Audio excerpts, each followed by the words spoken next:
Hi, everybody. Hope everybody is okay, doing their best, and moving along the best they can. Just a reminder of the idea that I think it's October the 25th on a Saturday, we'll have a Zoom for a couple of hours from 10, I think, to 12, so we can include the UK. Maybe a discussion of the first 100 pages or so of the book. This seems to be of interest to people somehow, and we'll just do the best we can with that and see what comes up. And okay. So the first... We'll send an email out. Marlene says we'll send an email out, so it'll also be a Zoom link. From my understanding, we'll have to communicate with each other. So here we have a question from, actually two questions, I think, from Michel Laramie. And he says, I have a question about perception. We each have our own perceptions of everything. That's a statement that he's making. Are our perceptions so unique that we each literally create a different world? In other words, if reality is each of our perceptions, and if reality as each of our perceptions of it are, then the consensus of a single world does not actually exist, but there are many worlds as there are people. I don't think it works like that. To be honest, we really like to think that we're kind of so independent from others that we are actually exactly different than other people.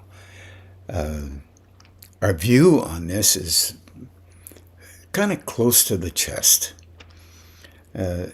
We tend to think that in our way of engaging with the world, through, let's say, the development that we go through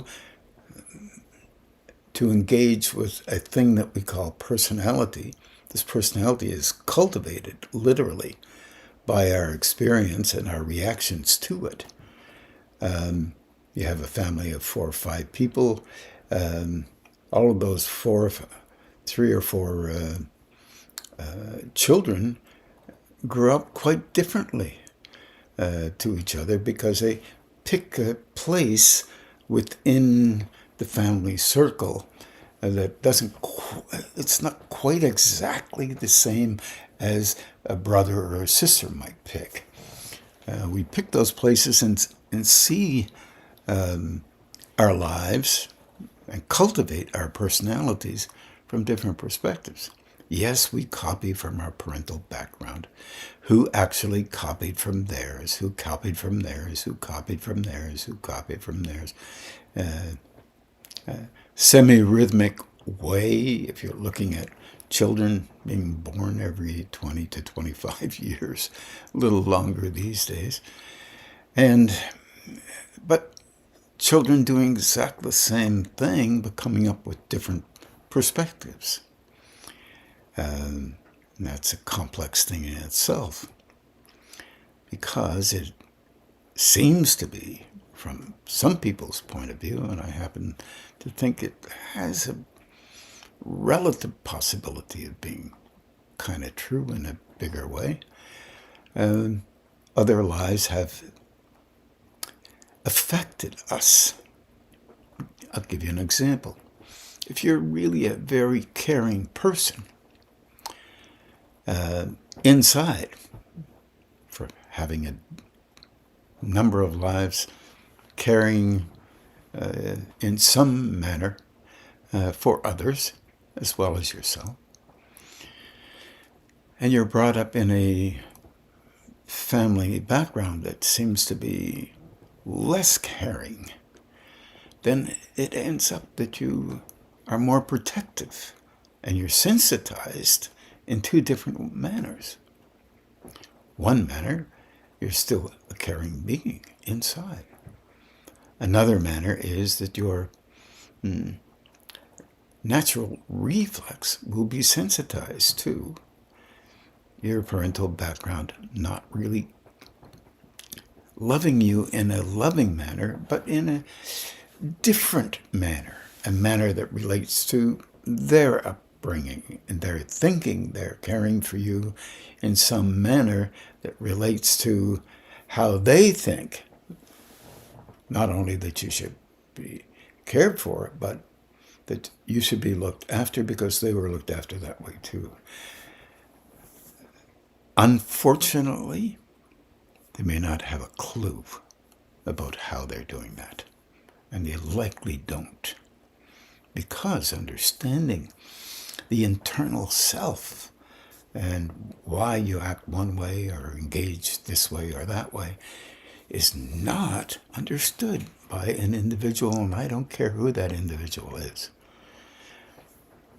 The soul searching that goes on is still related to the protection of the personalizations that have occurred,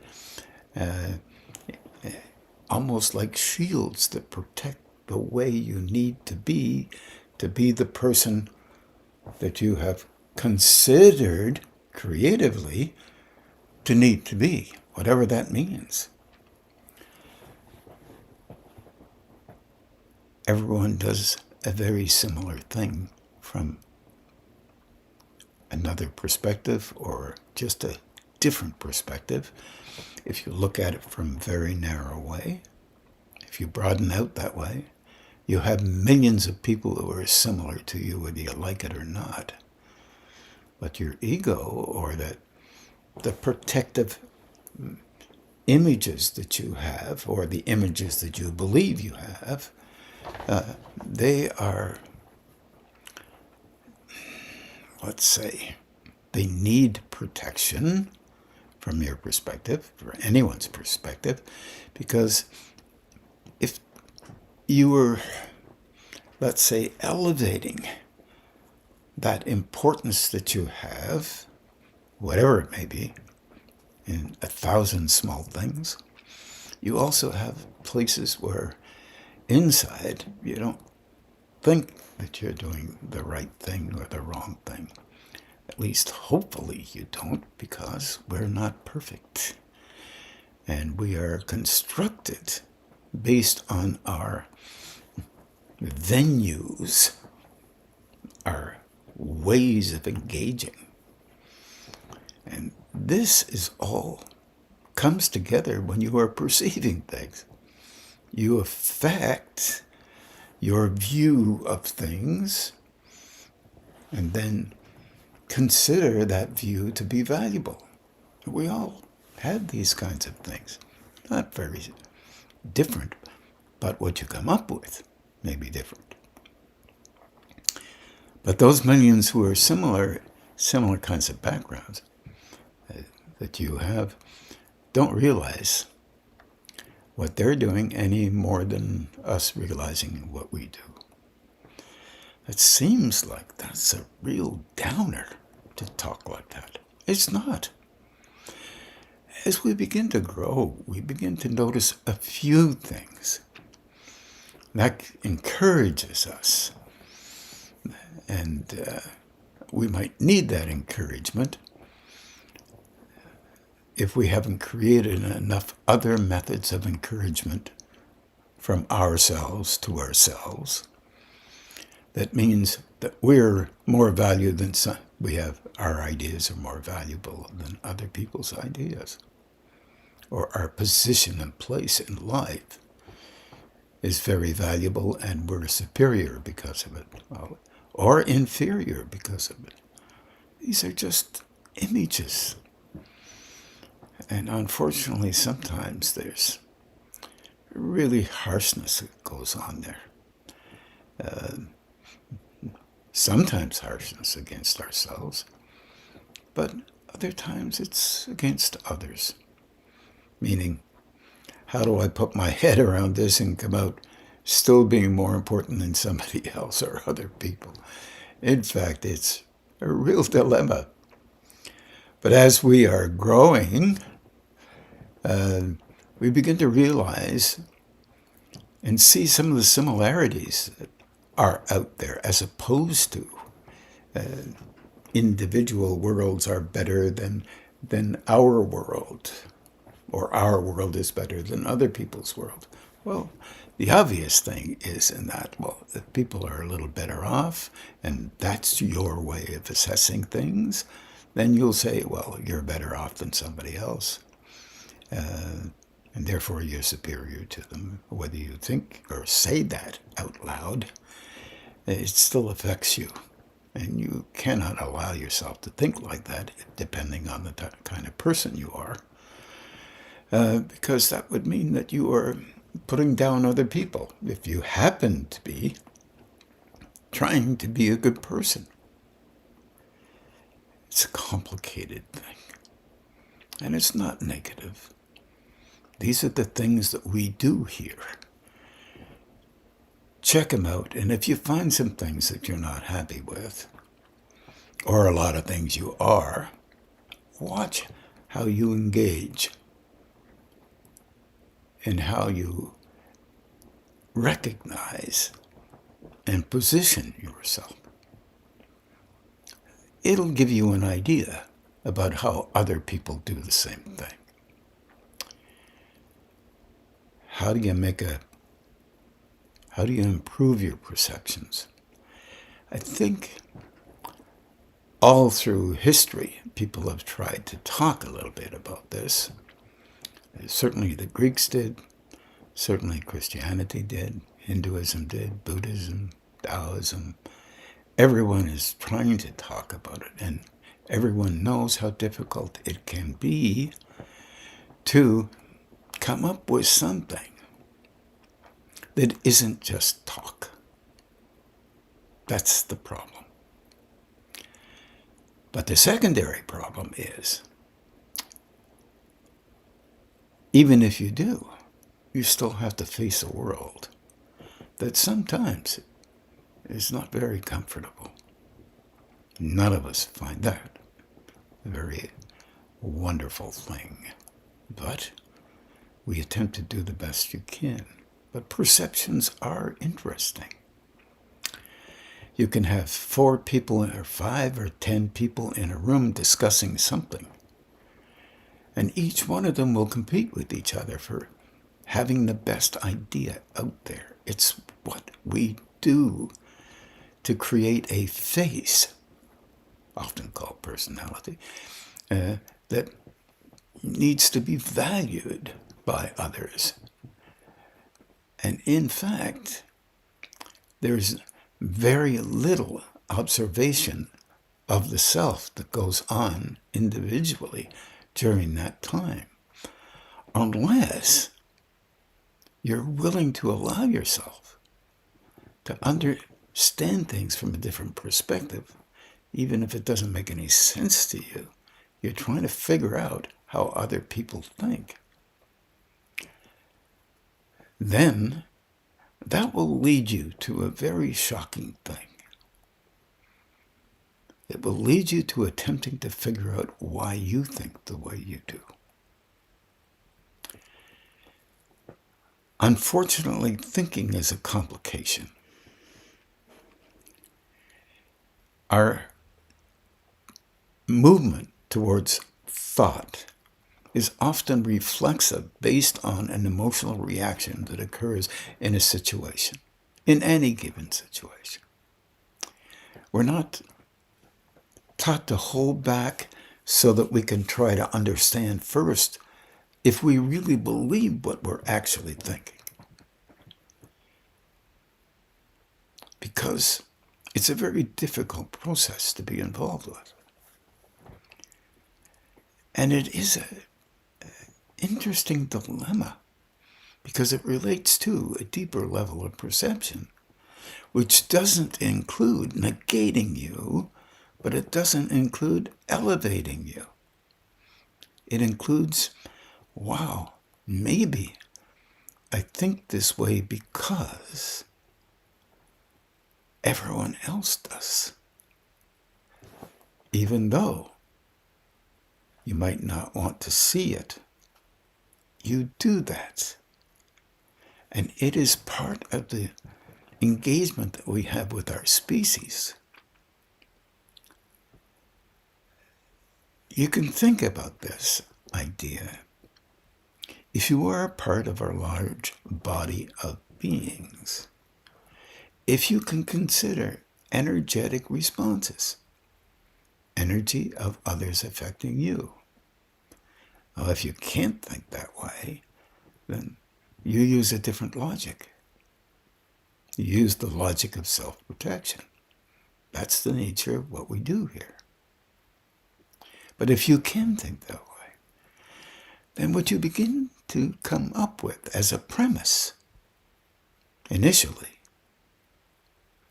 because you don't have the perception for it, initially, but as you begin to gain access to another level of perception, you realize it moves outside the boundary of those images that you set up in front of you that you're used to, that relate to the personality that you're using for the purpose of engaging with others and yourself. And all of a sudden you begin to realize there's something else going on here. A kind of vitality, a kind of a willingness maybe to begin to understand how a person, hopefully yourself, does what they do. So if you have a vulnerability, see how difficult this is, within you that you cannot allow yourself to see because you're afraid to see it, then you will be sensitive to that in others. It will affect you. You'll feel uncomfortable. And if, in a kind of a way, if you have more perception than another, if you do, and then you meet others with more perception, you begin to realize they have some perception, but you can tell that when they don't. Well, who wants to be around a person like that? Because that makes you feel vulnerable somehow. And if that vulnerability is in your family background, because they're not very important, but they want to feel important, or the reverse, they are important, they want to maintain that importance, then you will put up a defensive structure against seeing that way of acting in your world as if it may not be helpful to others or to yourself. But if you believe it is, you will continue to use it. And your perception will be numbed.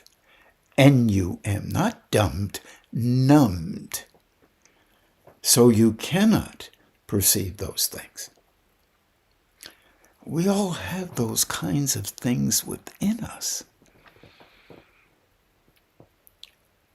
Consider the possibility of checking out your judgments.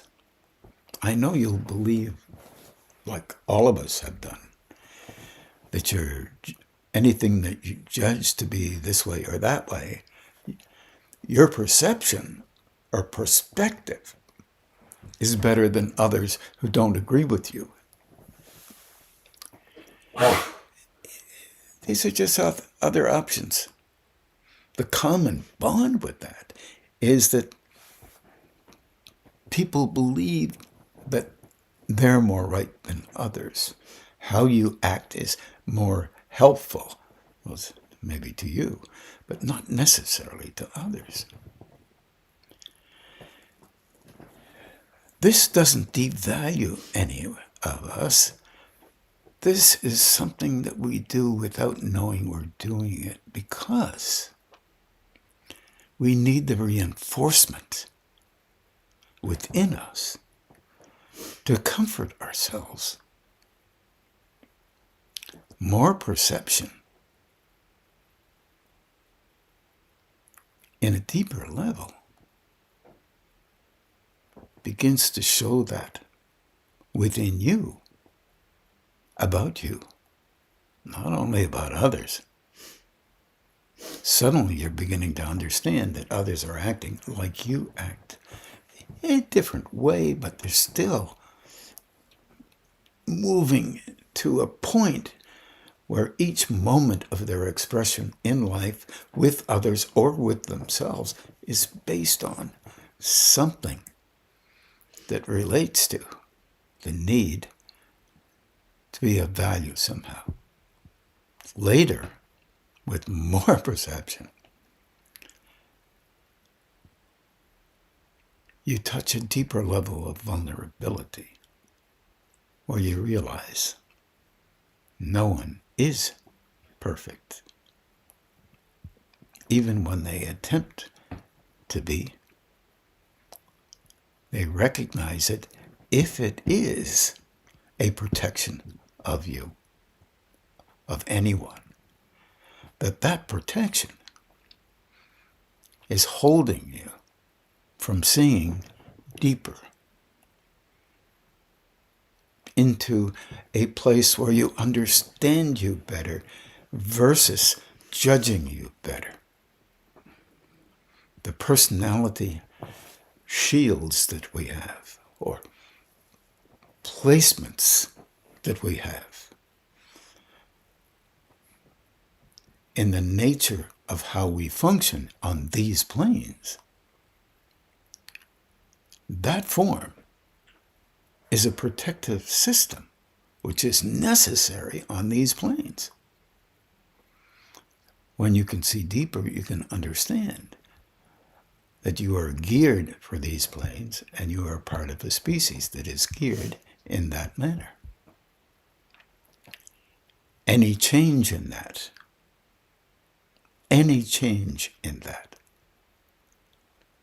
affects you and affects the species because you're part of it. You're a cell of 8 billion and a half, maybe by now, other cells in the body of a species on this plane. So the plane may act like a personality. So think about this for a minute or two. And this is hard thinking from my point of view anyway. Bothers me, but in a way that means any vulnerability that you and I have, whoever you are, doesn't matter. You are making sure when you react in a manner that elevates your view of you, whether you like that or not, increases substantially because you're one in a multiplicity of others. The intensity to remain the same as everyone else. Any real change in you affects others. Now that's really hard. Okay, you could say, okay, that's a theory, Ron. I agree. It's just one way of looking at things. So here's the thing. I remember in my some moments in my attempting to be a teacher, best you can. There have been times when I was about to speak of something in a manner that related directly to a certain way of talking that would be very protective about something, and I couldn't figure out what it was. So I put a lot of thought in that, and thought I'd come up with something.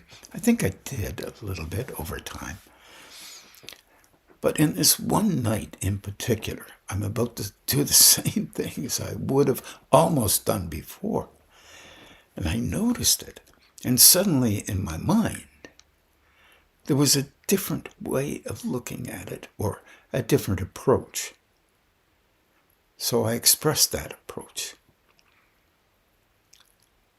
It was as if the other one was disappearing. And then I realized it was as if I was affected in a way that diverted my expression from a more rough, let's say a rougher way of engaging. In other words, a more defensive way of engaging. And I thought, okay. Then it was a kind of a lesson for me. I realized that you can be affected by others if they have adjusted their way of engaging. If they have adjusted their way of engaging that was kind of similar to yours, then it might affect you even though they did it first. I thought, there is much more to this than an analyzation by a personality's purview that relates to elevating themselves or putting down themselves. So this goes all through engagements of expression. We happen to use verbal expression, but our facial expressions also are very functional. And people read them, and they read our words, translating those things in the verbiage of their own protective background, whatever that amounts to. And this is how we live life. We're not always perfectly correct in our interpretations of others. Even if you were, the others would not let you be. They would come up with something else that they meant because they don't know. They actually meant two things. One way of their view of what they meant, another view of what they really meant reactively because it shows on them. They don't know it shows. That is after your perception is changing. No negation is applied to that response. Understanding and learning about how we function becomes a tiny bit clear, but not perfectly clear. And I know, people say, well, we know exactly how that would be, and that would be this way, and this would be that way. Yeah. There is a logic there. And it's usually emotional logic. And it is attached to everything within the boundaries of how we engage and engorge ourselves with being valuable and more right than others. This happens. This is the basis of our engagement with life, and we do the best we can with it because that's all we've got. And that is important to us. And it should be, because that's where we are in our relationship with a perception relative to where we are engaging and handling how we function based on what we've been talking about. This is our movement through life towards a development of a kind that in some people's minds it's called superior, but it's not. It's an inquiry into and an understanding of an individual's relationship with how they have grown inside themselves based on the fundamental process of development here on these planes, and also acts of engagement, perhaps if you believe in reincarnation, that have come from other timelines, like a stream,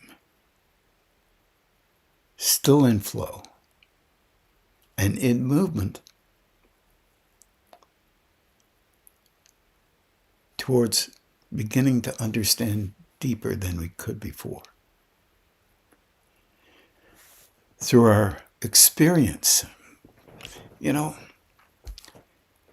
our experience has a tremendous effect on us, whatever it may be. But it's not easy to figure that thing out because we have so much judgment in relationship to ourselves and others, and so much nervousness and pain inside ourselves. When we see something that makes us really feel vulnerable, why would we want to do that? In a kind of a way, it's not like we need to take all that vulnerability and throw it out the window. Sometimes that vulnerability allows us to be honest with ourselves. And strangely enough, when we begin to do that at least a little bit, we're dealing with us and we're making ourselves feel better. It's a strange thing, but not unnoticed. Our difficulty is when we're beating ourselves up, if we do that, or elevating ourselves. It's a form of beating ourselves up. Why? Because we push people away with our own way of engaging with others are all bad and we're not, that kind of. We push people away. And that is pushing us away from ourselves. I started this off by saying there are folks who have so much love in them, it's unbelievable. But because of being not treated well, with a love that is more loving rather than more harsh, they have learned how to protect themselves. That love inside, they've learned how to protect it by doing the same thing, by being harsh and fearful that if they do open up, that love will not be given back to them the way it should, in a purity of absolute love, whatever that would be. Because it's hard for us to perceive that level at these levels. But we have a rendering. The rendering is our self-protective natures is kind of a protection of ourselves, of the love that we want to give ourselves. And we do this pretty well daily. Hard to see. That other part makes us feel uncomfortable inside. It's a difficult thing to talk about because it's so hard to make sense of it if your experience level, depending on your experience level. And there is an aspect of loving that goes on as you increase a perception. But the dilemma with this increase of perception, first of all, you have to get through this big veil of holding that we all have relating to how one should be when, which is affecting us because we have this in a reflexive mode often that we have learned in this time. This time learning has a big effect on us. But we're slowly trying to soften that down. Slow and easy. Little increments, real important. Related to perception. The one thing that I find fascinating, I don't know whether some of you have found this as well, is increased perception can be uncomfortable. And when it is, realize that that discomfort is your self-protection of not moving. And you influence and increase the self-protection because you fear making the next step. How can you possibly trust that the next step will be allowed by everyone? And therefore your images start to drift off. And cyclically, through cycles of growing, they become more more perceptive by you. You perceive them better. Sorry for my language. You perceive them better. And there is an interesting trick if you can handle it. Talk to yourself and say, I think I saw that. That sounds pretty dumb. It's so simple. But you listen to you.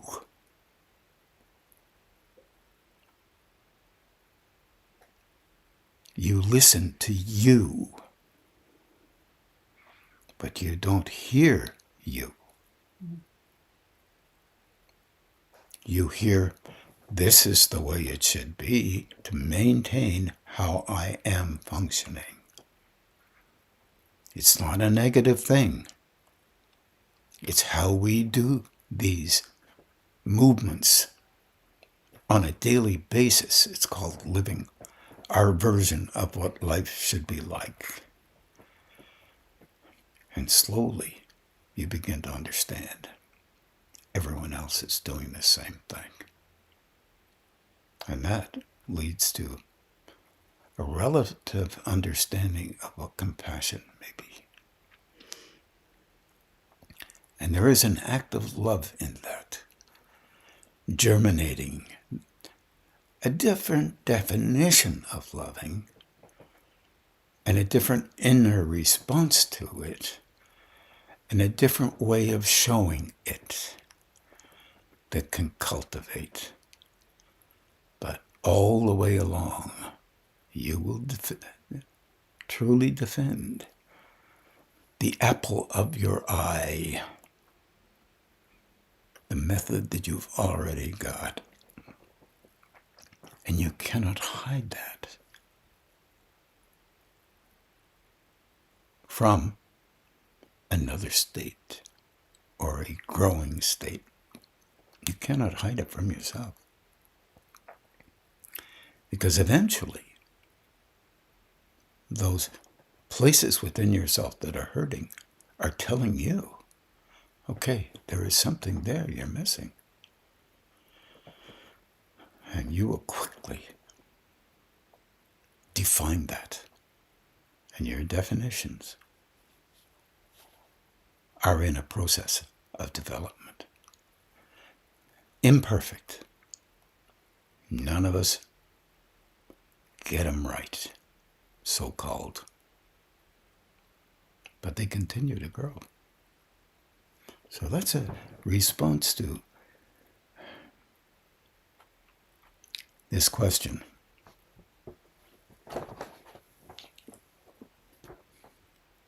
Are our perceptions so unique that we each literally create a different world? That's a response to that question. I hope that allows some thought to occur on all of our parts so that we can see if we can make sense of something, because you are internally moving towards an opening that is different than the opening that you already have. So I wish everybody well with that. More well than I can ever imagine. There's another question. I hope I can do this one. Is what about intuition and presentiments? Or I'm assuming, Michelle, that you mean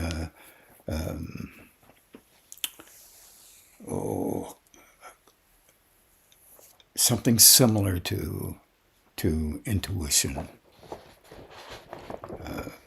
like a sense that you know something. Ahead of time. Sorry? Ahead of time. Ahead of time, yeah. This is really interesting because intuition on its own is, I'll say this the best I can, still infiltered, aligned with how we normally think. I know. It's not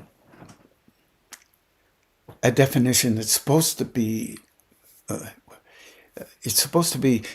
different than how we think. But we're tricky. Personalities are very interesting. To be honest, we're complex.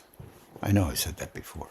But the complexity is that we still search for value for ourselves. The focus is on our physical, emotional, and mental systems.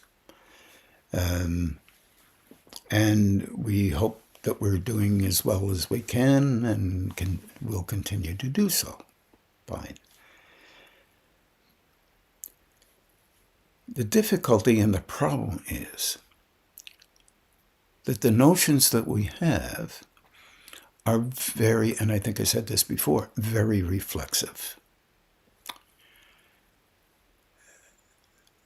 Often our so-called mental engagements are so quickly out of our mouth that we believe we're very, very fast and we have a good brain. It has nothing to do with the brain. It has everything to do with the built-up reflexes that you have used and acquired through practice, which allows you to engage with life in a way that will be selectively engaged with how you have learned how to process things. Memory is a big thing, as you probably realize, as some of us get a little older. There might be a few little holes in that little spot. A good sense of humor really helps in that case. But the reflexive interaction is different when real, pure, so-called intuition can occur. Boy, Folks normally think of intuition as something that occurs in your head that's absolutely true and you speak it out. Yep, that would be pure intuition. How are you going to get that way? Well, you got to get everything that's in your head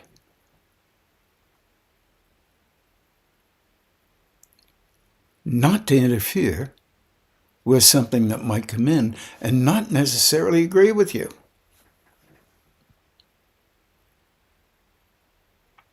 Because our unconscious is profoundly strong. It's just how we are. We're a lot more able than we think. Our dilemma is we anticipate a lot, trying to do both of these things. We anticipate that we would be right in this or that or the other thing.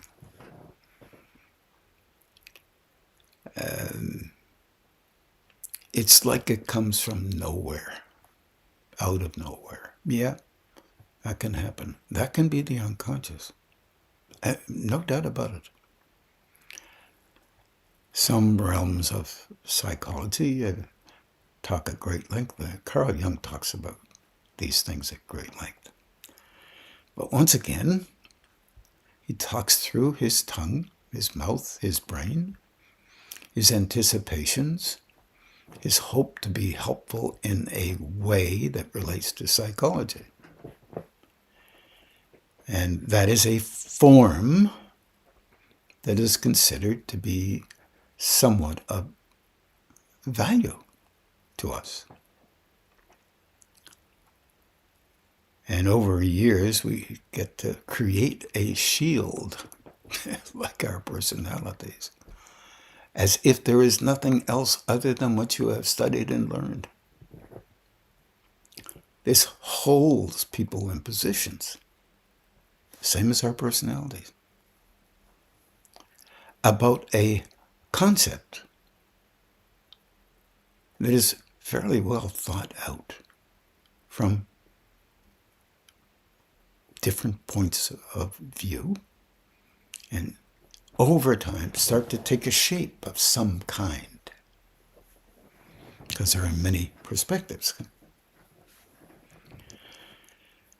And what begins to take shape is a movement towards ideas that might be important in constructing an understanding. Ultimately, the nature of how a person actually functions internally may change without our anticipating what that change may be, or we can anticipate what that might be, and it may work out for a bit, and we begin to realize we're a little bit more complex than that. But also, at the same time, some of that makes sense. We do the same thing in our personalities. I'm not saying that we tend to, but we might be, many times, tend to reach a certain point where we've decided there's a whole territory that relates to us, and therefore this is what we are. That happens really early in life, by the way. And then we just add on to that golden piece, that central loci. It becomes a mission statement, the statement of I am this. And as you grow, you maintain that and add on. So everything has to come through that form that's constructed. And how do you get an idea into it from a different perspective? When the translator believes that this is the only way to translate something. Picture this, and this is being tried by us, of course. A universal language. and you meet with the 200 and something, 50 something dialects in India alone, and different other languages, and you haven't got a room big enough to hold everybody. So you're trying to decide on which way to look at things might be appropriate. And everyone has these patterns and shells that they believe are fundamentally important to them. These are all representatives of vast amounts of people. Representatives does not mean that they are those people. And that's fundamental. And then off we go, trying to figure out a language. Let's all learn that language. Of course, we say, well, English should be. And then some other people say, well, French should do that. We tried to get Latin to be used, and apparently, well, it's out of fashion. And we tried to get Sanskrit, but it's out of fashion. And there was an old Greek way of speaking, and that's out of fashion. And there was a higher German way, and then this lower German thing, it can make, and that higher German is talked about those who are more superior. Other languages, different ways of looking at it. Cantonese versus, oh my God, here we go, Mandarin. But also then you have Pinyin. Yeah, you look at Japanese and you're saying, okay, what should we do? What? Oh. And we keep going on this, and no perfect way of engaging with others can be found. No perfect way of making a self-image construct that can be used to allow purity of an idea beyond our understanding to come in to our personality, because our personality is already deciding what's valuable and what's not. We're not going to throw that one out the window too quickly. So in this particular place, intuition comes up. And it usually is involved with an individual who is doing their best to engage with life. They have this idea that pops into their mind. And then they translate that idea through the language of them. And that's not a language. That's an expression, a way of translating. The same is true in our relationship with meeting people. We have met thousands of people. Oh, you haven't all talked to them all, but you've met them. You've walked down the street where hundreds of people have been every single day. And they have affected you. That's nonsense. Not really. If you understand a little bit about energy, then you understand that that transmission from them has affected you, touched you. And sometimes you really are conscious of it. You've been upset at a time when you're really not upset. And you engage with a friend and you have a harsh tone on you. Unless you're really listening, you don't even hear it. But they hear it. And they don't understand. But you may have walked by someone who is in a terrible humor because they're hurting somehow. And that transmission lies within you for a second or two. And you reflexively engage somehow. Either for a purpose or not for a purpose. You may have an idea about something, that's bugging you, so you intensify. And you blame them. Not obvious. But when you're upset at yourself. What is that all about? If that person influenced you and you are in a reflexive, grumbly mode without you knowing it, you express yourself that way. Immediately you protect yourself from being like that because you don't want to be like that. But it still is. Increased intuition will tell you through the ears and the memory that you have just done something. Your personality may not want that to be recognized, but as you grow, you will notice it. And if you have enough courage, you might say, I'm so sorry. I had no idea why I was so intense. Then at least you are visiting honesty. Maybe for the first time, that relates to being okay with seeing you. The other person, because of your honesty, may say, it's okay. I've been there, done that. They say to themselves, of course, it's all right. Oh, that's not a bother. Don't worry.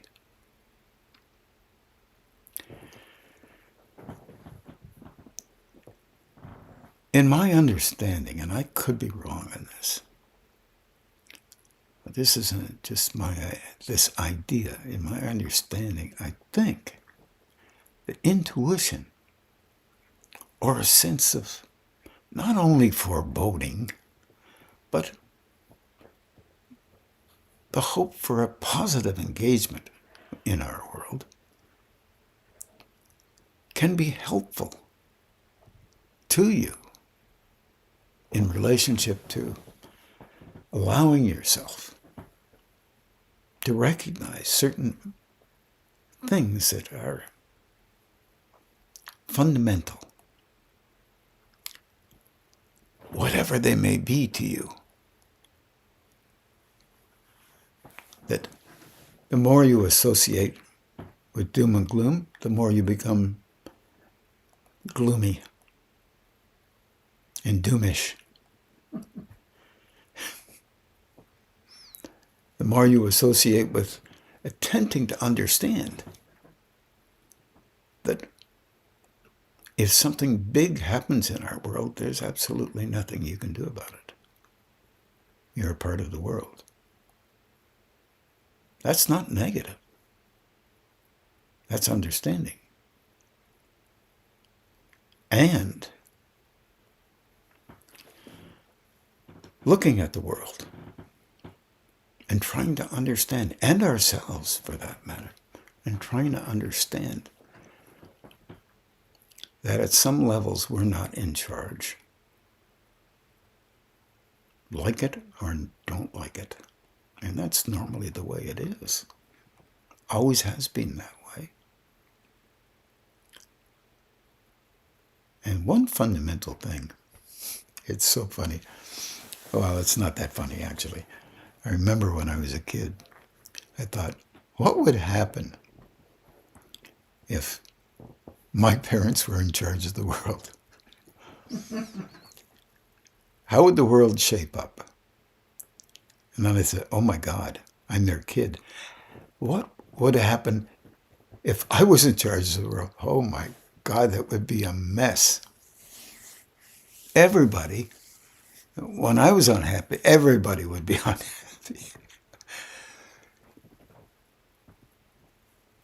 Fortunately, we've been spared from this particular embarrassment. Only because at these levels, we can see, even if others aren't embarrassed for how they're functioning,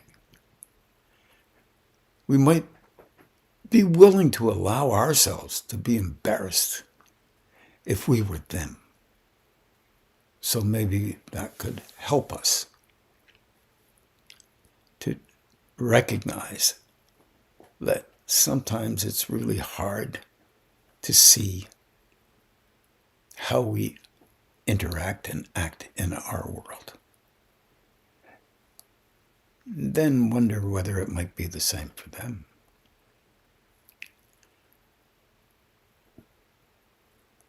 I suppose you could add on to that the idea of what would you do in so many things, in so many areas that other people have decided to do something different or something that is outrageous. How would you engage? That's just an exercise in perhaps futility, but also maybe you could start laughing a little bit. I think we'll meditate now, and it's just food for thought. Remember, we grow through ourselves. So your thoughts are how you grow and how you're trying to make sense of things. It doesn't mean they're right or wrong. It just means, and that's a version that many other people have. Please take care of yourselves, and I'll bring you out at the end of our meditations. Take care, everybody. Have a good evening.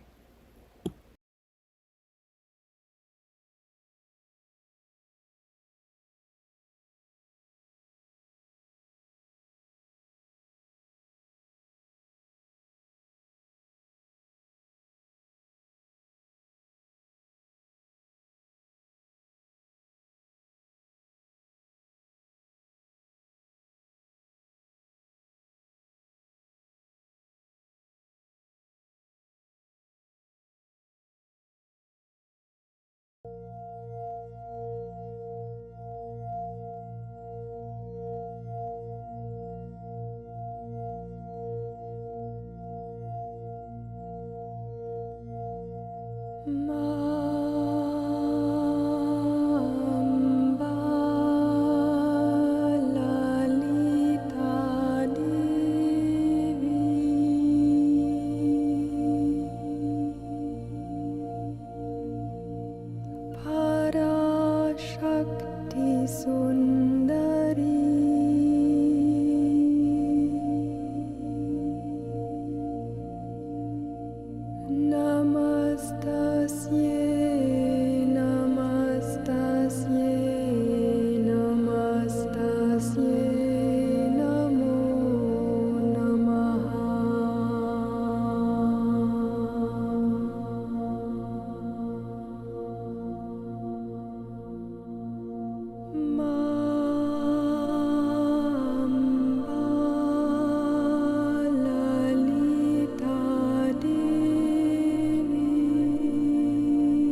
Jagadambe Janani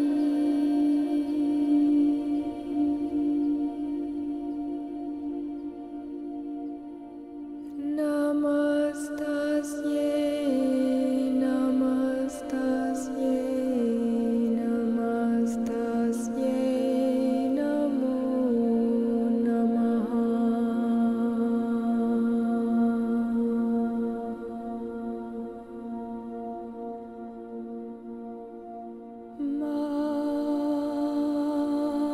Mamba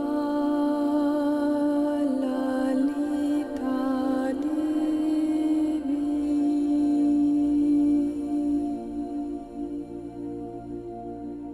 Tvam Ananda Sagari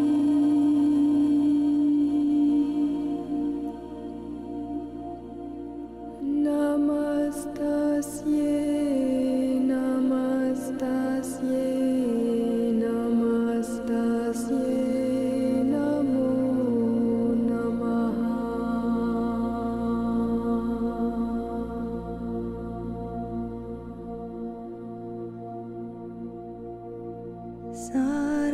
Sarvamangala Mangalye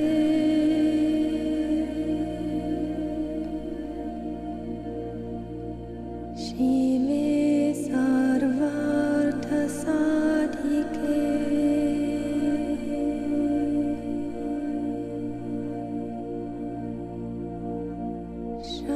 Sharanye Triambake Devi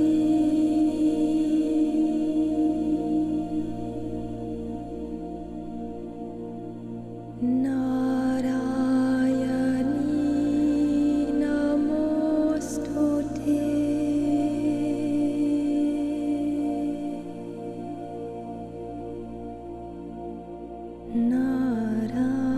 Narayani Namostute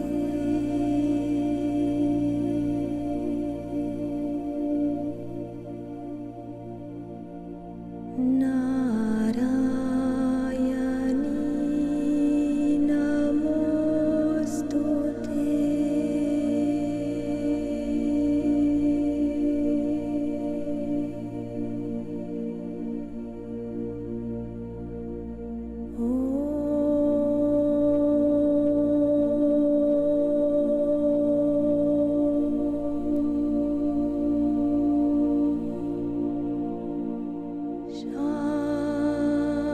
Shanti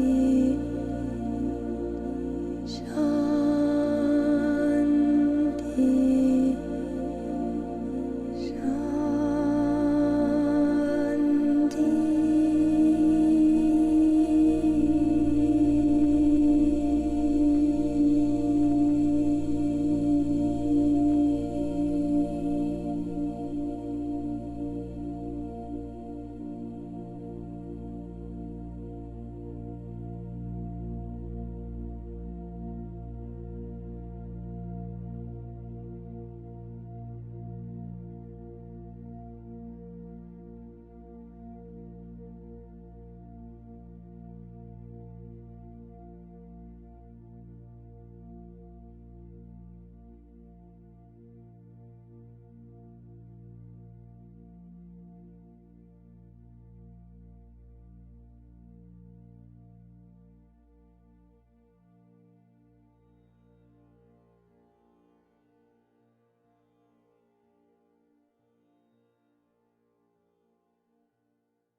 Now we'll just do the balancing and grounding, and have a good evening, everybody. Take care.